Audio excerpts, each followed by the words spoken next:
Coming up on today's edition of the Locked On Raiders podcast, the team has turned their attention to the LA Chargers, and we'll do the same. That plus a whole lot more comes up on Wednesday's edition of the Locked On Raiders podcast, December 13th, 2023.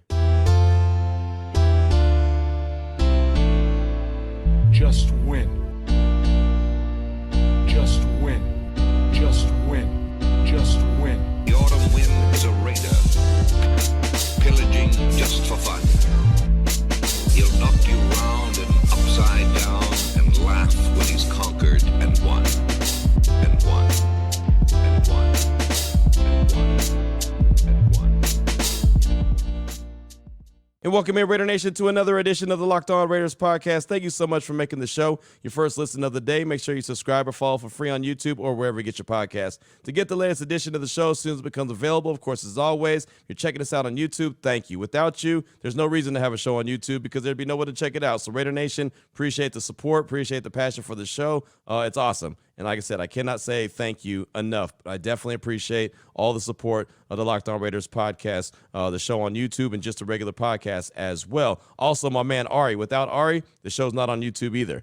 He's doing a fantastic job each and every day, making sure we're up on YouTube, we're looking good, we're sounding good. Takes a lot of pride in his work, and I can definitely appreciate that. It's a man after my own heart. You can check him out on Twitter at Ari Produces. You can hit me up on Twitter as well, at your boy Q254. And we got the Locked On Raider podcast voicemail line, 707-654-4693. We got a lot of calls and texts we'll try to get to in segment number 3. Remember, tomorrow will be the crossover edition, so we won't have any time for calls or texts. Try to get as many in as possible in segment number 3 of today's show. Also on Thursday, it will be game day, right? Of course, week 15 action, so we won't be able to get calls that are old onto Friday's show, so we'll have to have reaction to Thursday's show. So again, I'll try to squeeze as many in as possible coming up in today's segment number 3 of today's Locked On Raiders podcast. Segment number 2, we'll talk about winning. And I know a lot of Raider Nation is not interested in the Raiders winning any more games. Hey, go ahead and lose the final 4. Try to get the best draft spot you can. Well, I'll tell you why that's not a good idea for everyone. While I understand the concept,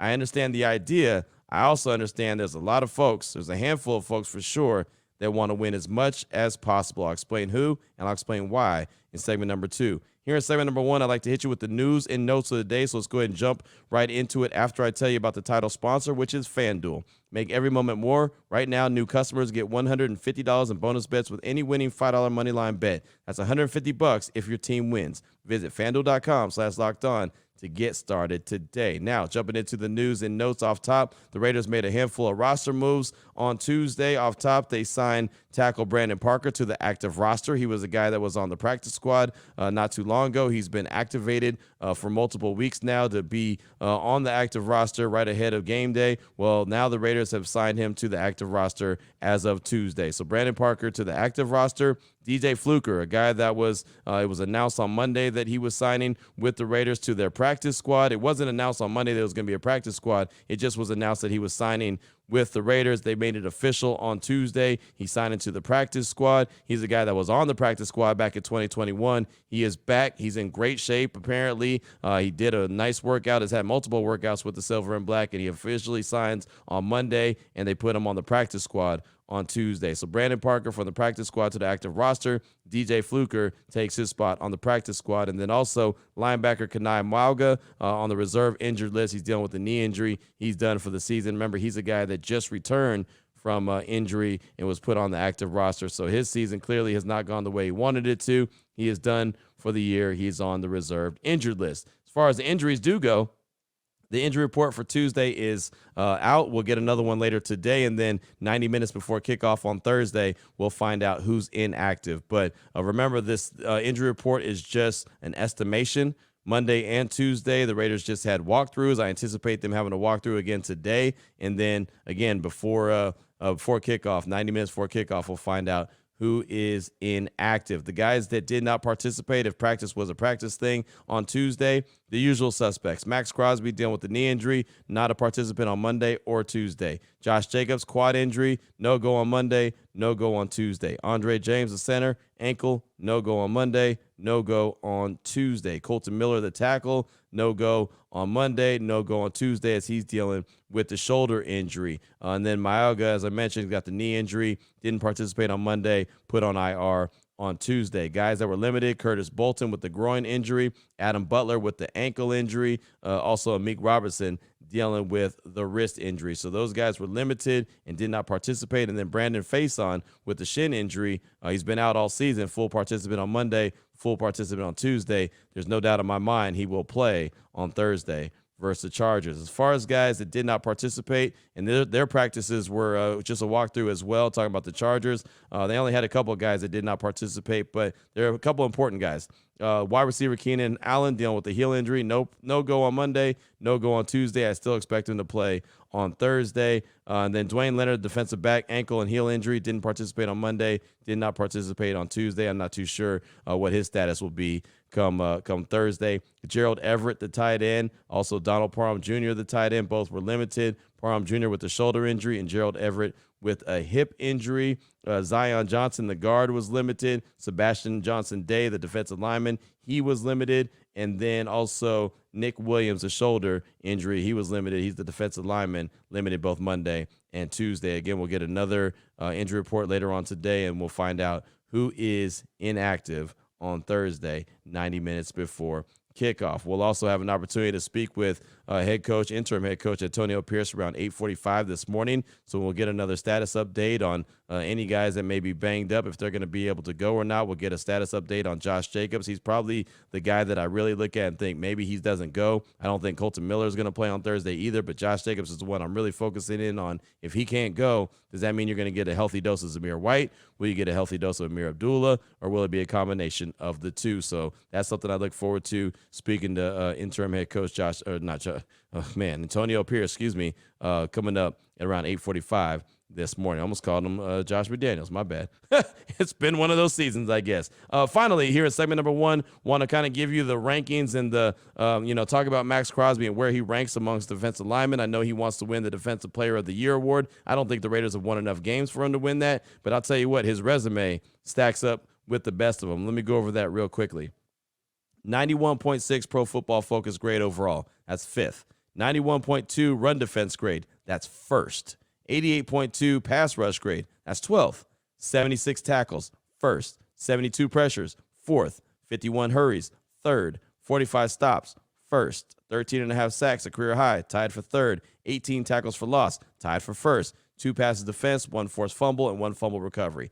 That's awesome. That's first team all-pro numbers, right? And on a team that's winning more games, he definitely could be in the running for the Defensive Player of the Year. But hell of a numbers right there by Maxx Crosby, showing what he brings to the table each and every game through 13 games, even though he's banged up, he's got the knee injury. As long as he can go out there, protect himself, and play at a high level, I expect him to be out there. I just do. That's just how Maxx Crosby is built. He's going to do everything he can to play in all 17 games. And as long as, like I said, as long as his knee is holding up and he doesn't feel like he can do any more damage to it, he's going to be out there giving it everything he's got. That's what I got for you for segment number one of today's Locked On Raiders podcast. Coming up in segment number two, why winning is important, not to everybody, but to a handful of folks when it comes to the silver and black. We'll jump right into that after I tell you about FanDuel. Right now, new customers get $150 in bonus bets with any winning $5 money line bet. That's $150 if your team wins, just like that. If you've been thinking about joining FanDuel, good. You should. There's no better time to get in on the action than right now. The app is easy to use. There's a wide range of betting options, including spreads,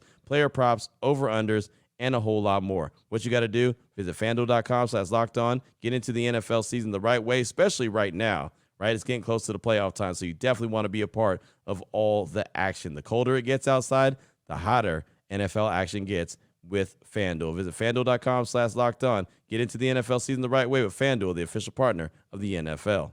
All right, Raider Nation, here we go. Segment number two of today's Locked On Raiders podcast. Want to talk about winning and why it's important, not to everybody, but to a lot of people, especially people in the Intermountain Health Performance Center, Raiders HQ. And why I say this, and I've been talking about change that could be potentially coming to the silver and black. And that could be as easy as a quarterback change. It could end up being Jimmy G as under center instead of Aiden O'Connell. Doesn't necessarily have to be, but based off of Antonio Pierce's comments following the game on Sunday, it felt like that there was a possibility that change was coming. Now, we haven't heard about any change coming. He doesn't have to tell us that any change is coming, but my gut feeling was that there was something that was going on. On Tuesday, it made me feel a lot more like there was some change coming on. Why is that? Well, AFL Godfather on Twitter, at NFL Maverick. I've talked about this person many times. I don't know who it is.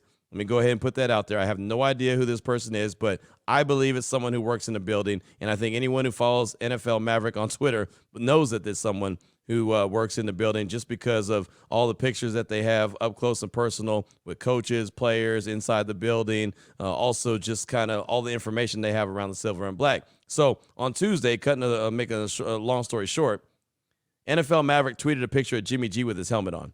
And I'm sure you'll probably think, well, okay, what does that mean, Q? Who cares, right? Maybe he was at practice with his helmet on. And maybe you're right. Well, on October 30th, and this is something that happens, this is a pattern a lot from at NFL Maverick on Twitter. On October 30th, they tweeted a picture of Josh McDaniels, and it said the Omega nears, right? And so what is that significant? Well, what's the last day that Josh McDaniels was part of the Raiders organization? Halloween. Right? I mean, he got fired on Halloween. Dave Ziegler got fired on Halloween. October 30th, right? The Raiders were playing the Detroit Lions. Obviously, they lost that game. And again, at NFL Maverick tweeted out the Omega nears. If you wonder about the Omega, the Alpha and the Omega, the beginning and the end. So when I saw that on October 30th, it caught my attention, but I didn't say anything about it. And I know it's easy to say now, but it did catch my attention. I follow NFL Maverick on Twitter, so I saw it and I go, that's interesting. And then all of a sudden on October 31st, Halloween night, that's when Josh McDaniels and Dave Ziegler gets fired. So when I saw that on Tuesday from NFL Maverick, I just kind of tweeted out eyeballs emoji, and then I had a lot of people firing back, like Silver and State at Silver State HSFB, which I believe stands for Silver State High School Football. Says Q, it should always be about what is best for the franchise. This game will be forgotten like so many other late-season meaningless Raider games, but the franchise is in desperate need of a franchise quarterback. Mark Davis needs to make sure we're in position to draft a franchise quarterback. Mark Davis should make a franchise quarterback an absolute priority. He's in charge and can make that happen. So basically, what is trying to be said is, if Jimmy G goes in and they think that they're going to win with him, they're doing a disservice to the franchise because the franchise needs to lose, and lose some more. Lose the rest of the way. And that's all well and fine. And I understood, and I'm not arguing back. I'm not pushing back. We have this conversation each and every year when the Raiders are in this position. Oh, they need to lose as much as possible to go ahead and get a better draft spot.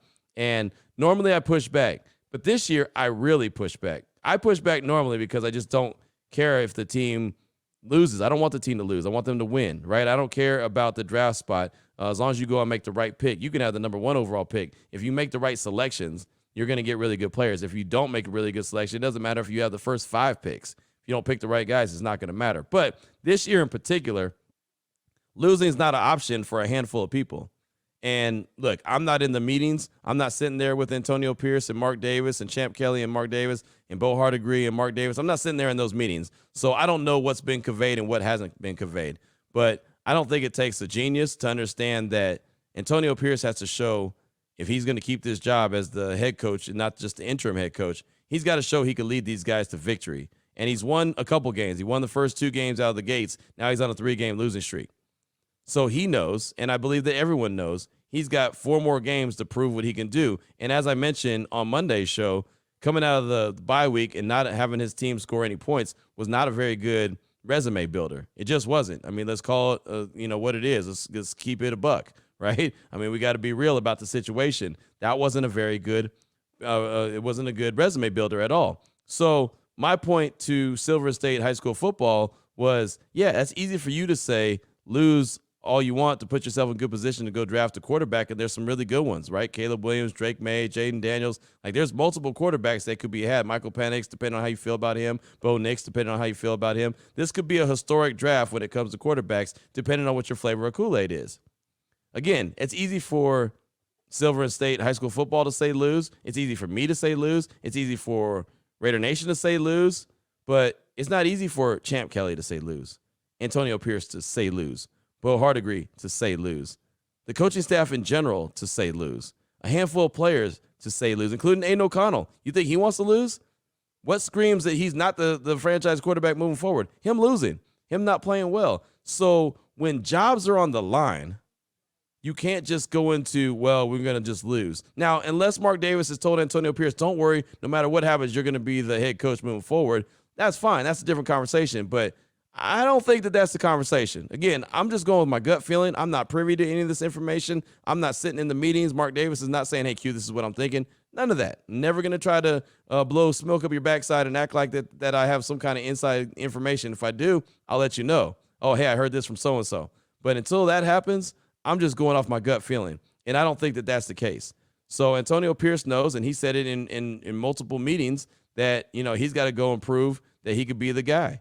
And he knows his time is running out, and he's going to continue to put his best foot forward. So that's why I look at the tweet from NFL Maverick and seeing Jimmy G and thinking, one, I thought Jimmy G probably should have been put into the mix on Sunday against Minnesota, and I would not be shocked to see him go out there and play on Thursday against the Chargers. Now, with that being said, there is an injury clause in his contract, right? The Raiders are already on the hook for $11.25 million, and if he goes out there and gets injured, then the rest of that $11.25 million, another $11.25 million, is guaranteed against injury, and we know his injury history. So it's taking a risk, there's no doubt. It's similar to the reason why McDaniels and Ziegler sat down Derek Carr last season, because they didn't want to take the chance of him getting injured.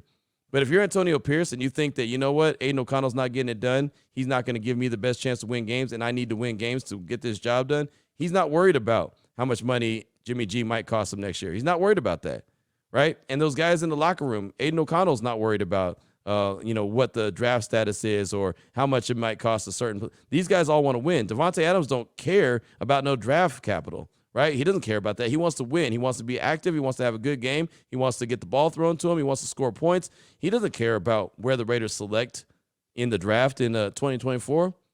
For all we know, he might not be with the Raiders in 2024, depending on how the rest of the season shakes out. Again, just a part of the conversation. But I know for a fact Champ Kelly wants to be the full-time GM. Well, guess what? He wants the team to win. He wants to have a winning culture. Antonio Pierce, that goes without saying. Bo Hardegree, right now he's the interim offensive coordinator. I don't think that he's going to be a guy moving forward as the offensive coordinator, even if Antonio Pierce keeps the job. But he's trying to do everything he can to win games. He wants to show that he could be that guy. And then on top of that, outside of Patrick Graham, I think the rest of the coaching staff is up in the air too. If Antonio Pierce is not there next year, more likely than not, a lot of those coaches won't be there, if all of them. Patrick Graham has an opportunity to stay just because the defense is playing really well, but even he's not guaranteed to come back if Antonio Pierce is the head coach. And hell, if Antonio Pierce is the head coach, they're all still not guaranteed, because he's already starting to put together, guys their interests, or starting to gauge interest of some staff members that he could bring in. I don't think Patrick Graham would be one of them. I think he'd definitely keep Patrick Graham, but you never know. So everyone right now in the Intermountain Health Performance Center, they're coaching and playing for their jobs. Think about that. If your job was on the line by your performance, would you want someone in the background saying, hey, man, just fail at your job. Don't worry about it. Don't do your job very well. It's all good, because it's going to make our job, our employer, go out and get, better employees as well, or whatever the case may be. Could you imagine someone telling you not to do your job very well because the company is going to be better in the long haul, but yet you might not be around? I think that's unreasonable. So, again, most of the time I push back on the notion of just not winning games anyway. And I know there's some out there that are going to say, hey, it would be in the Raiders' best interest to lose games. And maybe it would, but it's not in the interest of AP. It's not in the interest of Champ Kelly. It's not in the interest of Bo Hardegree. It's not interested in a lot of those players. Josh Jacobs, he wants to win. I mean, hell, he's got a quad injury right now. He thought it was a knee injury, calling it a quad injury. Who knows when he's going to play again, if it's Thursday or whatever, but he doesn't like losing. He's on a 1-year deal. They got to make a decision on if he's going to come back or not. So I'm sure that, there's conversations going on in that scenario. So there's a lot of different players who could change locations. There's a lot of different coaches that could change locations. There's a lot going on that can change based off what happens the next 4 games. Obviously, coming out of the bye, they didn't have a very good start, losing to the Vikings 3-0. They need to get this thing turned around, and on a short week, it's going to be tough. But we'll see what it looks like Thursday at Allegiant Stadium. So we'll see. I'm not guaranteeing that Jimmy G is in the mix or he's going to be the quarterback on Thursday, but it would not shock me at all based off that tweet alone. That's what I'm basing this off of, from AFL Godfather at NFL Maverick on Twitter, who tweeted out a picture of Jimmy G with his helmet on Tuesday. Go ahead and check it out if you have not seen it. What's on your mind? We'll get to it in segment number 3 of today's Locked On Raiders podcast, 707-654-4693. That's the Locked On Raider podcast voicemail line. We'll get to that right after I tell you about PrizePicks. What is PrizePicks? It's daily fantasy sports made easy. It's the most exciting way to play daily fantasy sports. It's you against the numbers. That's it.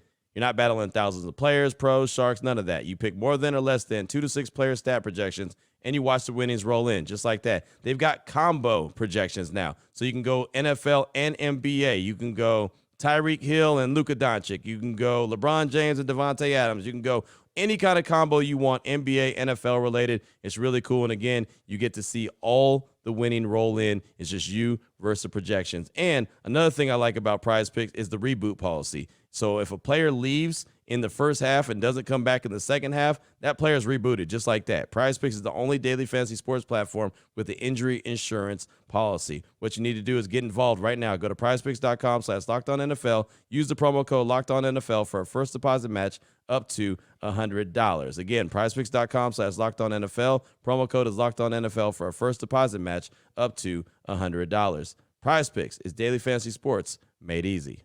Here we go, Raider Nation. Segment number 3 of today's Locked On Raiders podcast. Your calls and texts straight off that Locked On Raider podcast voicemail line, 707-654-4693. Let's start off with a call from Mark in Toronto. He's calling to talk about Allegiant Stadium, the lack of home field advantage, and also has a question about a quarterback who could be on the move following the season. Here he is, Mark in Toronto. Hey, Q. Big fan of your show. Mark from Toronto calling. Wanted to know your opinion on what's happening with all of this visiting fans visiting Allegiant Stadium and us losing our home field advantage. Been to 3 or 4 games since Allegiant allowed fans into the stadium, and it just continues to be a problem. You heard it firsthand from some of the players complaining about it, and I'm just wondering what your perspective is living in Las Vegas when you hear of these package deals with casinos and resorts, and obviously we can't prevent visiting fans from coming in and enjoying Allegiant Stadium, but when you're at 50-50 visiting fans to Raider fans, or in some cases, I was at a Denver game last year and it was 60-40. It's just embarrassing for the franchise, and we never saw this like we did in Oakland, like we're doing right now in Las Vegas. Curious on your perspective on that. And then number 2 is we really think about next season as we're pretty much mathematically out of it, and some people are calling in talking about draft picks and going and getting a generational QB. There has been rumors around Justin Fields and us making a play with the Bears probably looking at Drake May or Caleb Williams. Curious if you believe Justin Fields is that generational type talent. So if we were to package a 5th or 6th, depending on where we land, to get Fields, do you think that's enough for us with the current core that we have to take that next step and be a playoff team? Love your show. Thank you so much, and go Raiders. Thank you so much for the call, my man. Appreciate you. And, first thing first, when it comes to Allegiant Stadium, Vegas is a destination location. There's no doubt. When the schedule comes out, fans look at their schedule and say, when does my team go to Vegas to play the Raiders? Oh, in week 5? Cool. Let's plan a trip. Second of all, the Raiders haven't done enough to give the home fans something to cheer about consistently. They've done better at home this year, but still, they're right now they're riding a 3-game losing streak, and 2 of those games have been at home with the Chiefs, and then the bye week, and then the Minnesota Vikings. Those are 2 in a row, right? They were having some good success at home, but now all of a sudden they're not. They're on this couple game skid there with the game coming up on Thursday, and then only one more home game after that, and that's the Denver Broncos week 18. So the Raiders just haven't done enough consistent winning. So the tickets that are sold are being sold on the secondary market. And it's a lot of Raider fans that have the tickets that are saying, you know what? I don't want to go spend the afternoon at the game to watch the team lose, spend my money in the stadium to watch the team lose, spend my money to be at a hotel or come to town, whatever the case may be, to watch the team lose. So I'm going to put my tickets up for sale. And, well, Raider Nation is not going to buy the tickets because Raider Nation is selling the tickets. So who's going to buy them? The opposite team. And they're going to spend a lot of money. I can never begrudge someone who, with their own money, bought season tickets, bought the tickets, and then decided that they don't want to go. I mean, that's their right to sell their tickets, and if someone's going to pay a lot of money to get those tickets, I mean, it is what it is. It's up to the Raiders as a team to win more. Again, it's always going to be a destination location, but until they consistently win at home, you're going to have a handful of fans, and obviously a big handful of fans, as we saw on Sunday with the Vikings, that are going to sell their tickets, and the opposing team is going to buy them up, and that's just what it's going to be. So it sucks to say it like that, but that's the harsh reality. As far as Justin Fields goes, I just say no on him, and this is the reason why. 2024 is the last year of his deal. So following this season, whoever has him on their roster is going to have to make a decision on their 5th-year option. He hasn't shown enough, I don't think, to be able to pick up that 5th-year option. And then sooner rather than later, you got to give him a contract extension and probably pay him around $40 million. And I know he hasn't done anything to earn $40 million. So I'd rather, if the Raiders are going to trade for a quarterback, trade up from wherever you're at, give up. You might have to give up a little bit more draft capital. That's fine. But you have a player under control for about 5 years if you choose to use the fifth-year option on him before you have to give him a massive contract. You want a quarterback on a rookie deal. That's how you build a team, right? That's what they want. So if you're going to trade up, I'd rather them trade up with someone who is just as proven as Justin Fields, because Justin Fields isn't proven either. I think he's a good quarterback. I think he could be potentially a really good quarterback in the right system. I just don't think that the Raiders have an opportunity or should make the opportunity to take a shot at him without knowing. I think if they're going to take a shot at someone, they should take a shot out of someone that they feel pretty comfortable with coming out of college. Again, just my gut feeling. So that's how I am with Justin Fields. But we'll see what happens. I do think he'll be playing somewhere else in 2024, not named Chicago. Up next, got a text from Victoria from the 562. She says, "Hey, Q, it's Victoria from the 562. I just wanted to know your feedback regarding the quarterback position, what we should do moving forward. I really like Aiden, but he's not the answer, especially if we want to win. Maybe as a backup option, sure. Jimmy G and Brian Hoyer have to go. I also think we need to be very wise and go out and draft a young mobile quarterback this offseason. My picks would be Caleb Williams or Michael Penix, maybe even Jaden Daniels. But either way, a backup quarterback is still just as important, especially since these guys will need a vet to really get acclimated to the league. Maybe Cam Newton. He definitely can add some depth to the roster. We all know what he can do with his legs as well. Anyway, just some food for thought. Let me know what you think. Thanks, Q. That's Victoria from the 562. Thanks so much. And I'll say this. Cam Newton's washed. He's done. There's no Cam Newton coming back. So I would cross him off your list. But I think I like where you're going with the young mobile quarterback, Caleb Williams, Michael Penix, Jaden Daniels. I like all those options. If you're a Bo Nix fan, you can go in Bo Nix direction. Drake May, you can go in Drake May's direction. And I'm not saying that these guys all have to be fleet-footed, but these guys have to be able to protect themselves and do some things. I like Jaden Daniels a lot.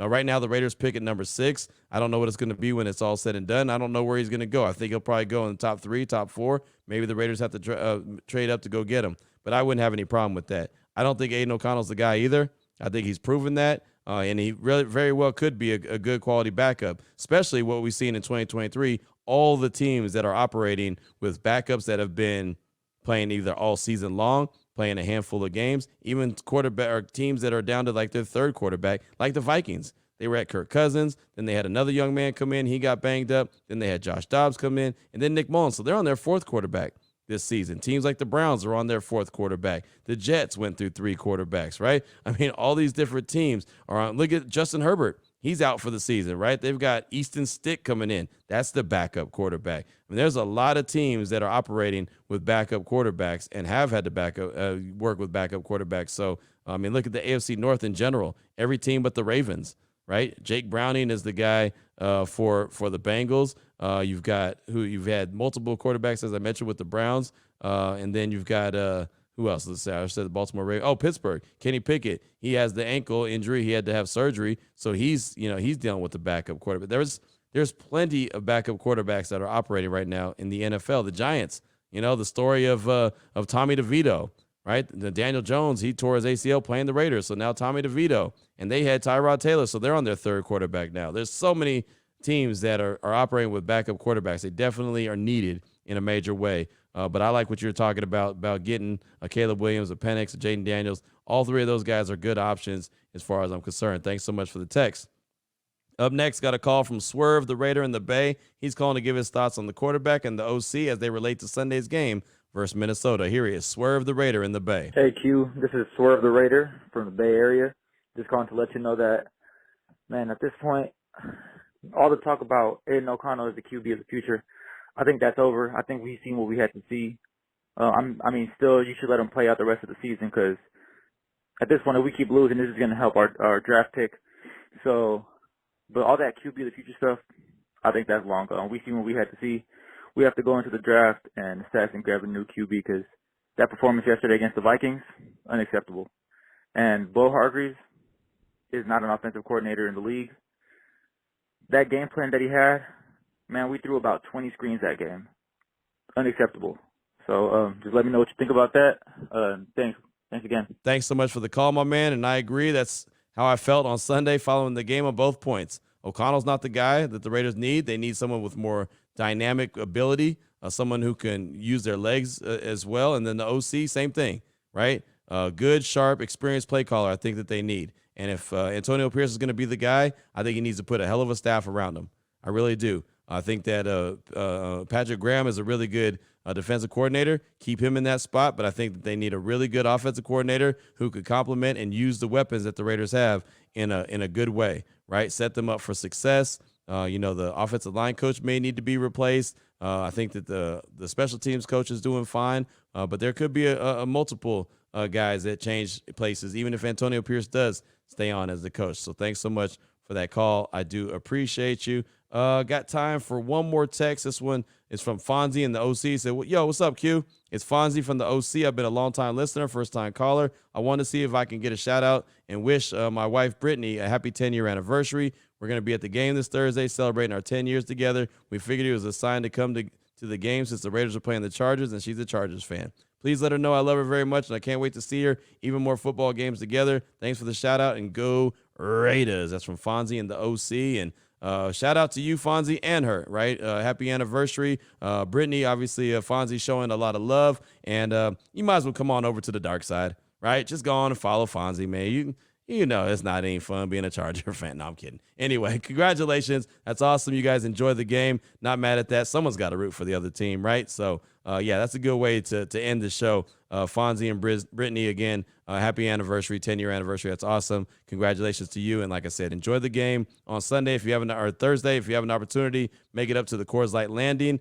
Check us out. I'd love to, shake your hand, say what's up, talk a little Raider football, talk a little Charger trash to you. I'm just kidding. It's all good. Just come up to the Coors Light Landing before the game. We'd love to say hello. So that's going to do it for today's show. Coming up tomorrow, we'll have Crossover Thursday. David Drogemeyer from Locked On Chargers will join the show. We'll talk all storylines. We'll talk matchups. We'll talk path to victory for the Chargers and the Raiders. Week 15 action, Thursday Night Football. Until then, Raider Nation, take care of yourself, take care of your family, love on your family. Most importantly, as always, just win, baby.